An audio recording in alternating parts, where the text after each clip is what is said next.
Ертеде бір шаһарда екі кісі көрші болыпты. Олардың біріншісі бай саудагер Дәулет, екіншісі құдық қазып ақша табатын кедей кісі Сабыр екен.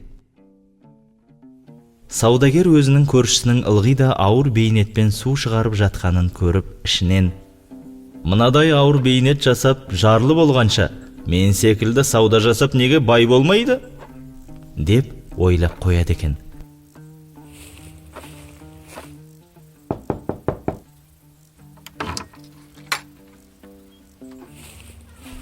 Бір күні ол көршісіне: "Қашан көрсем де ауыр бейнетпен пұл тауып жүргеніңді көремін. Бірақ әлі күнге байыған жоқсың. Сонда тапқаның қайда кетеді?" "Табысымды 4-ке бөлемін. Бірінші бөлігімен қарызымды өтеймін. Екінші бөлігін қарызға беремін. Үшінші бөлігін алдыңғы күнге азыққа қалдырамын.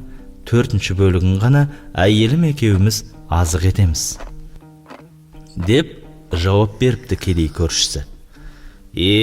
Онда түсінікті" деп Дәулет өз жөніне кетеді.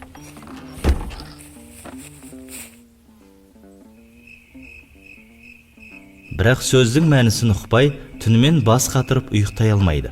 Азанда болмағасын көршісіне барып, айтқанын түсіндіріп беруін өтінеді. Сонда көршісі сөзінің мәнін былай түсіндіріпті: "Бірінші бөлігімен қарызымды өтеймін дегенім, табысымның бірінші бөлігін кәрі ата-анама беретінімді айтқаным.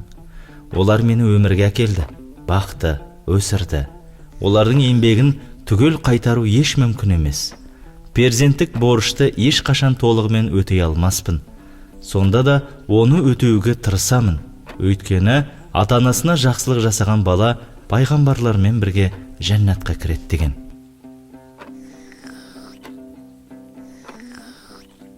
Екінші бөлігін қарызға беремін дегенім, оны балаларыма жұмсағаным. Олар кейін бізді бағады, яғни қарызды қайтарады. Басқаларға мейірімділік етпегеннің өзді мейірімге бөлінбейді деген. Үшінші бөлігін алдыңғы күнге азыққа қалдырамын дегенім, жетім жесірлерге тегін ауыз су шығарып беріп, ақыретке азық жинаймын дегенім. Себебі халық игілігі үшін су шығарып берген адамның алар сауабы өзі өлсе де артынан үзілмей барып тұрады. Ал төртінші бөлігін әйеліміз екеуміз азық етеміз. Ол түсінікті.